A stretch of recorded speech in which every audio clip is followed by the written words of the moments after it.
بسم اللہ الرحمن الرحیم۔ السلام علیکم۔ تاریخ کا سچ، اور میں ہوں عطاء الرحمان طاہر۔ متحدہ پنجاب کے پہلے منتخب وزیر اعظم اور یونینسٹ پارٹی کے سربراہ سردار سر سکندر حیات خان 26 دسمبر 1942 کو دل کا دورہ پڑنے سے انتقال کر گئے۔ ایک دن قبل یعنی 25 دسمبر کو لاہور میں ان کی رہائش گاہ سے ان کے بڑے بیٹے میجر شوکت حیات خان کی بارات بڑے دھوم دھڑکے سے امرتسر کے لیے روانہ ہوئی تھی، اور 26 دسمبر کو اسی گھر میں دعوت ولیمہ کی ایک بہت بڑی تقریب کا اہتمام کیا گیا تھا، جس میں گورنر سر گلینسی سمیت ہندوستان کی بڑی بڑی سرکاری، سیاسی، کاروباری اور سماجی شخصیات نے شرکت کی تھی۔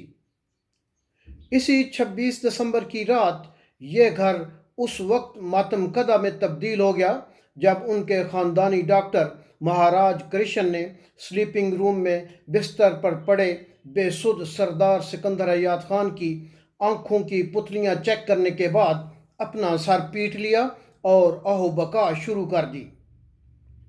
سردار سر سکندر حیات خان کی یہ ناگہانی موت ان کے خاندان اور یونینسٹ پارٹی کے لیے کسی بڑے المیہ سے کم نہ تھی۔ سردار سر سکندر حیات خان پنجاب کے مسلم، ہندو، سکھ اور عیسائی ارکان اسمبلی کے درمیان ایک بائنڈنگ فورس تھے۔ 1937 کے جناح سکندر معاہدہ کے تحت آپ نے اپنے معتمد خاص یونینسٹ پارٹی کے اہم رہنما نواب سر شاہ نواز ممدوٹ کو پنجاب مسلم لیگ کا صدر نامزد کر کے پنجاب مسلم لیگ پر بھی کنٹرول حاصل کر لیا تھا، لیکن وہ تقدیر سے شکست کھا گئے۔ یونینسٹ پارٹی 1923 میں اپنے قیام کے بعد صرف 19 سالوں میں اپنے اہم بانی قائدین سے محروم ہو چکی تھی۔ یونینسٹ پارٹی کے بانی سر فضل حسین 1936 میں انتقال کر گئے۔ یونینسٹ پارٹی کے اہم رہنما اور پنجاب اسمبلی میں یونینسٹ پارٹی کے چیف وپ میاں احمد یار خان دولتانہ 1940 میں چل بسے، اور 26 دسمبر 1942 کو سردار سر سکندر حیات خان اپنے خالق حقیقی سے جا ملے۔ سردار سر سکندر حیات خان کی موت کے بعد یونینسٹ پارٹی قیادت کے بحران کا شکار ہو گئی۔ اب اسے دو اہم فیصلے کرنا تھے۔ نمبر 1، پنجاب یونینسٹ پارٹی کی قیادت کون کرے گا؟ نمبر 2، متحدہ پنجاب کا نیا وزیر اعظم کون ہوگا؟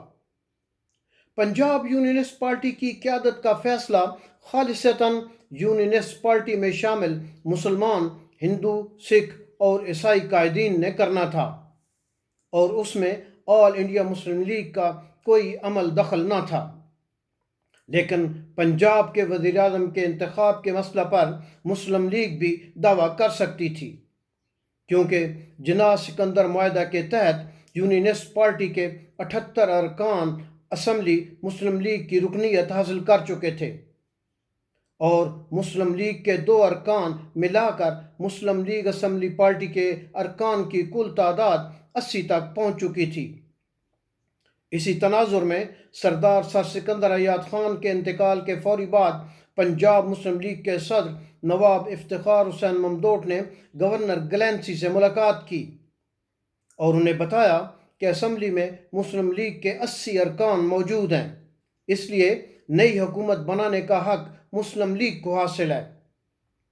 گورنر گلینسی نے نواب ممدوٹ کی بات غور سے سنی، لیکن اس کے جواب میں نہ ہاں کی نہ نا، اور پھر سردار سر سکندر حیات خان کی موت کے 4 دن بعد 30 دسمبر 1942 کو خوشاب کے ملک خضر حیات ٹیوانہ کو متحدہ پنجاب کا دوسرا وزیر اعظم نامزد کر دیا۔ گورنر گلینسی نے یہ فیصلہ کیوں کیا؟ بعض تجزیہ کاروں کے مطابق ملک خضر حیات ٹیوانہ کو وزیر اعظم نامزد کرنا انگریز سرکار کی مجبوری تھی۔ یہ وہ وقت تھا جب دوسری جنگ عظیم میں ہٹلر کی فوجیں یورپ میں مسلسل پیش قدمی کر رہی تھیں، اور جنوب مشرق میں جاپانی فورسز نے برطانیہ، آسٹریلیا اور امریکہ کی اتحادی افواج کو پے در پے شکستوں سے دوچار کرتے ہوئے ہانگ کانگ، ملیشیا، سنگاپور اور فلپائن کے بعد 28 مئی 1942 کو برما بھی فتح کر لیا تھا۔ جاپانی افواج کا اب اگلا ہدف سری لنکا اور ہندوستان تھا۔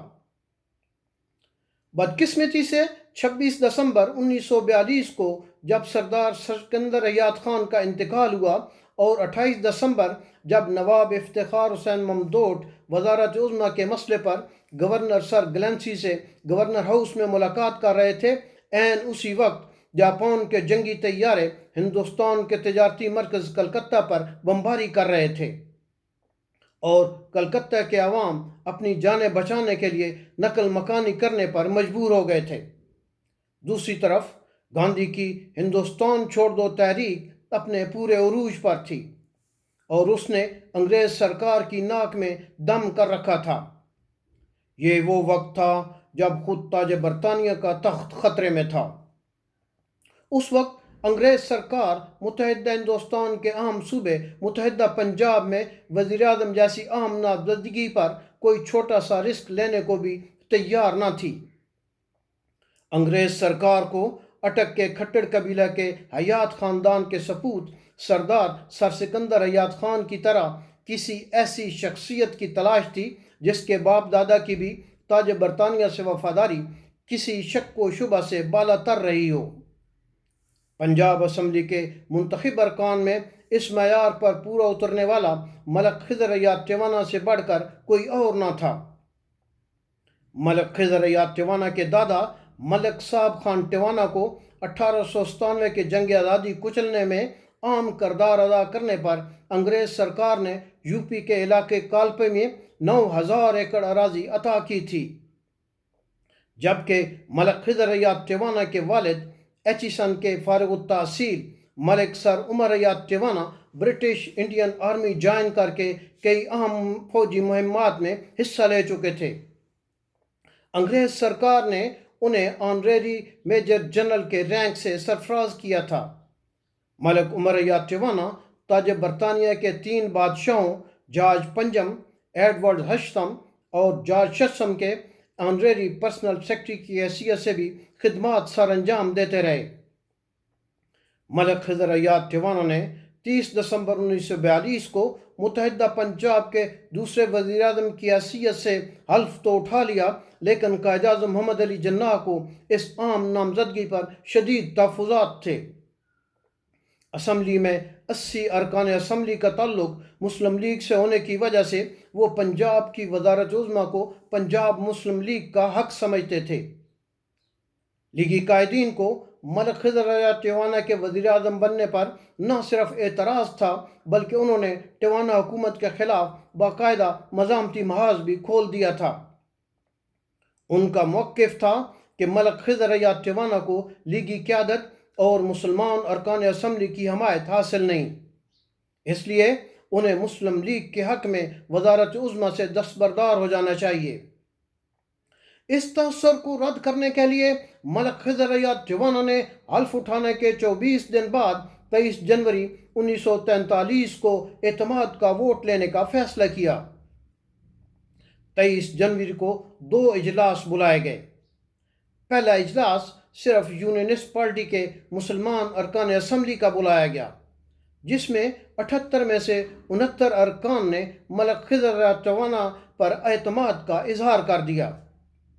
اس کے بعد اسی دن دوسرا اجلاس یونینسٹ پارٹی کے تمام ارکان اسمبلی کا بلایا گیا، جس میں مسلمان، ہندو، سکھ اور عیسائی ارکان بھی شامل تھے۔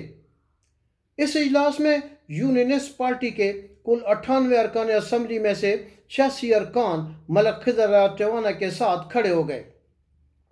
یوں ملک خضر حیات ٹیوانہ نے یونینسٹ اسمبلی پارٹی اور مسلم لیگ اسمبلی پارٹی میں اپنی واضح اکثریت ثابت کر دی۔